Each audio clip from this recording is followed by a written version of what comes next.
यहाँ पे तमाम पार्टियाँ अलायंस में थीं, तमाम ऐसी पार्टियाँ, मैं नाम नहीं लेना चाहता, अलायंस होने के बाद भी उनका खाता नहीं खुला है। लेकिन बहुजन समाज पार्टी ने अकेले दम पर विदाउट अलायंस अपना खाता भी खोला है और वोट ऑफ पर्सन भी बढ़ा करके लाई है। देखिए, हमारे विधायक कहीं जाने वाले नहीं हैं। हमारे विधायक हमारे साथ पार्टी के कार्यकर्ता हैं, इसलिए ये बाबा साहब के सपनों का भारत बनाने के लिए निकले हैं। वो किसी पैसा और किसी पद के लोभ में वो आगे नहीं बढ़ेंगे और न किसी दल का दामन थाम पाएंगे। देखिए 30 वोट तो ये तो आपके सामने आया है, हमारी जीत बड़ी थी। वो तो ये कहिए कि हम जीतते जीतते रह गए, हराने के मूड में वो लोग थे। लेकिन बहुजन समाज पार्टी के उन तमाम जाबाज कार्यकर्ताओं को, तमाम हमारे जो पार्टी के वरिष्ठ नेताओं को मैं उनको धन्यवाद देता हूं कि जिन्होंने कमान संभाल ली और वहां पर संघर्ष हुआ और बड़े संघर्ष के बाद ही ये जीत मिली है। देखिए, चुनाव बीत गया है और सरकार का फॉर्मेशन भी हो गया, तो अब बहुजन समाज पार्टी ने जो प्रदर्शन किया है गत चुनाव में कि बीएसपी एक सीट पे जीती है और एक सीट पे नंबर 2 पे वोट भी हमें मिला, और ओवरऑल बहुजन समाज पार्टी ने इस चुनाव में अपना वोट ऑफ पर्सन भी बढ़ाने का काम किया। इस दौर को लेकर के तमाम कार्यकर्ताओं को पुनः संगठन में सक्रिय करने के लिए आज की समीक्षा बैठक बुलाई गई है, और जो ये समीक्षा बैठक है 26 नवंबर के दिन है, जो आज हमारे लिए बहुत ही महत्वपूर्ण दिन रखा जाता है कि संविधान दिवस के रूप में भी मानते हैं। तो इसी क्रम में हम कार्यकर्ताओं से बात करेंगे, जिले के कार्यकर्ताओं से बात करेंगे, प्रत्याशी गणों से भी बात करेंगे, क्या और भी अच्छा हम कर सकते हैं, कितना सुधार करना चाहिए और कहाँ कमियां रहीं, कहाँ कमियां नहीं हैं। उन सब कमियों को दूर करने के लिए आज तमाम कार्यकर्ताओं को पूरे प्रदेश से बुलाया गया है और तमाम प्रत्याशीगण भी बैठे हुए हैं, वो भी आए हुए हैं। और इसी क्रम में आज हमारे बहुजन समाज पार्टी के राष्ट्रीय संयोजक श्री आकाश आनंद जी भी आए हुए हैं, वो भी अभी शामिल होंगे मीटिंग में। तो ये क्रम अब कंटिन्यू रहेगा। एक तरह से हम ये कह सकते हैं कि आज से बीएसपी पुनः अगले 5 सालों के लिए एक्टिव हो चुकी है और आज से हमारे कार्यकर्ता अपने क्षेत्र में जाकर के पूरी ताकत के साथ में पुनः लग जाएंगे। सर, चुनाव आयोग क्या निष्पक्ष रहा इस चुनाव में? दल आप आरोप लगा रहे हैं। देखिए, जिस तरह से मैं पर्सनली बोलूं कि जिस तरह से चुनाव के दौरान अकाउंट में पैसा भेजे गए, 2 दिन पहले वोटिंग से पहले ही पैसा भेजा गया, तो कहीं ना कहीं से चुनाव आयोग के ऊपर निष्पक्षता का भी क्वेश्चन लग गया कि वो निष्पक्ष तो नहीं है। क्योंकि अगर जो भी लोकतंत्र का में संवैधानिक रूप दायरा यह है कि जब कोई भी चीज़ चुनाव को प्रभावित करती है तो वो काम नहीं हो सकते हैं, संविधान ये कहता है। लेकिन ये इस तरह से पैसे को आना, तो इसका मतलब है साफ साफ है कि इस तरह से चुनाव को प्रभावित करने की मंशा थी।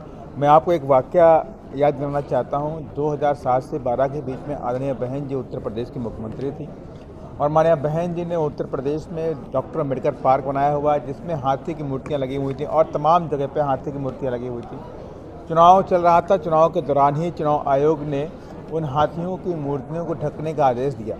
कहा इस हाथियों से चुनाव प्रभावित होगा, इसलिए हाथियों की मूर्तियाँ ढक दी गई। जब वहाँ पर हाथियों की मूर्तियों से चुनाव प्रभावित होता है, लेकिन यहाँ बिहार के अंदर 10-10 हज़ार रुपये महिलाओं के अकाउंट में भेजा जाता है और उनसे ये कहा जाता है कि 10 हज़ार रुपये भी मिल गया है, अभी और मिलने वाला है, बैलेंस की राशि मिलने वाली, अगर सरकार नहीं बनी 10 हज़ार वापस भी करने पड़ेंगे।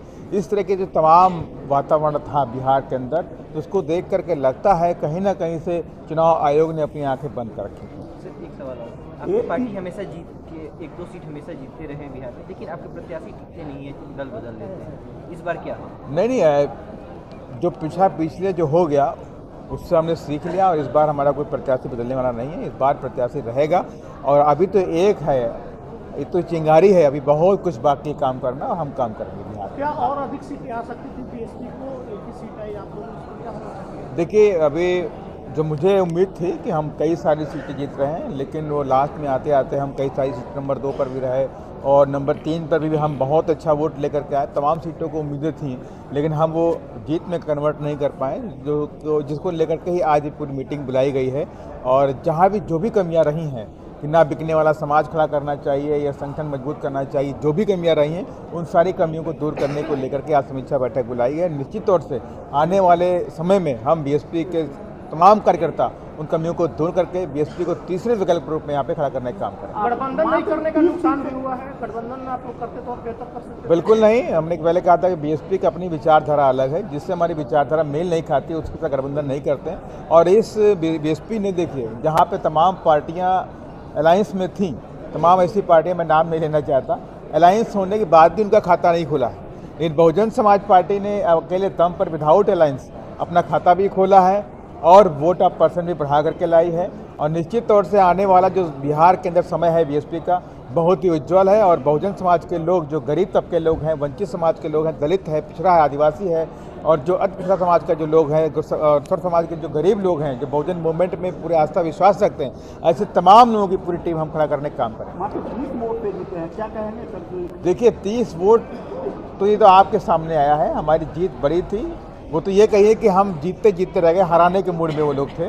लेकिन बहुजन समाज पार्टी के उन तमाम जाबाज कार्यकर्ताओं को, तमाम हमारे जो पार्टी के वरिष्ठ नेताओं को मैं उनको धन्यवाद देता हूं कि जिन्होंने कमान संभाल ली और वहां पर संघर्ष हुआ और बड़े संघर्ष के बाद ही ये जीत मिली है। जिसके मतलब है, मैंने पहले बोला कि कहीं ना कहीं से चुनाव आयोग की निष्पक्षता पर सवाल जरूर उठता है। उन्होंने अपनी आँखें बंद कर आगे की रणनीति क्या रहेगी आपके, क्योंकि बिहार पर भारी आपको? देखिए अभी हम लोग इसके लिए समीक्षा बैठक हम लोग कर रहे हैं। समीक्षा बैठक हम लोग आज कर रहे हैं और संविधान दिवस है। संविधान दिवस के अवसर पर समीक्षा बैठक ये बता रहा है कि जो संविधान पर, जो इन सरकारों के रहते जो संविधान पर खतरा हुआ है, जो संविधान को नहीं मान रहे हैं, बहुत लोग ऐसे हो गए हैं जो कह रहे हैं हिंदू राष्ट्र बनाएंगे, तो ऐसे लोगों से को सबक सिखाने की ज़रूरत भी हमारे इस संगठन के माध्यम से होगी, हम लोग करेंगे।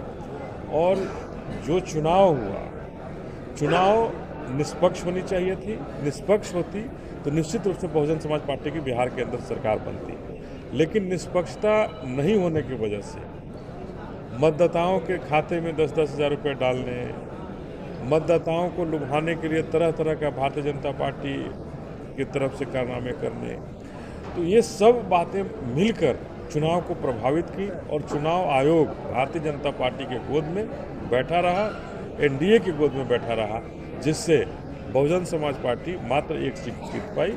और हमारे पीछे उदय प्रताप जी बैठे हैं, रियाजुल भी बैठे हुए हैं जो पूर्व विधायक हैं। ये तमाम लोग सारी ताकतों को रखते हुए भी चुनाव हार गए। तो ये बता रहा है कि जनता हमारे साथ है, एक क्षेत्र की जनता हमारे साथ है, लेकिन चुनाव आयोग के मदद से एनडीए चुनाव जीतने का काम। अभी जो बिहार में सरकार है इसको स्टेबल सरकार मानते हैं, क्योंकि गृह मंत्री बना दिया गया है सम्राट चौधरी को, जिनकी से कभी नहीं छोड़ा था। इसका ये आपको लग रहा है कि स्टेबल सरकार है? देखिए जितनी बहुमत है उस बहुमत से तो स्टेबल है ही।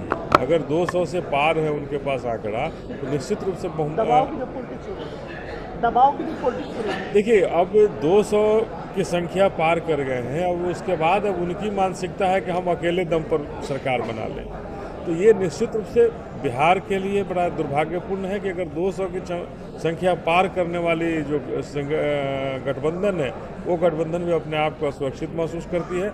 और हमारे विधायक पर भी दबाव दे रहे हैं लोग, हमारे विधायक पर भी दबाव दे रहे हैं कि आप आ जाओ मेरे साथ। तो ये खेल जो है कि हम जीत गए, जीतने के बाद भी पार्टियों का दबाव दे करके हमारे अंदर तोड़ मरोड़ या हर एक पार्टियों को तोड़ने का जो प्रयास हो रहा है, ये लोकतंत्र का एक खतरनाक, लोकतंत्र में एक खतरनाक कदम है और संविधान पर बहुत बड़ा इससे खतरा है। अपने विधायक को कैसे रोकिएगा इतना प्रभुत्व? देखिए हमारे विधायक कहीं जाने वाले नहीं हैं, हमारे विधायक हमारे साथ पार्टी के कार्यकर्ता हैं। इसलिए ये बाबा साहब के सपनों का भारत बनाने के लिए निकले हैं। वो किसी पैसा और किसी पद के लोभ में वो आगे नहीं बढ़ेंगे और न किसी दल का दामन थाम पाएंगे।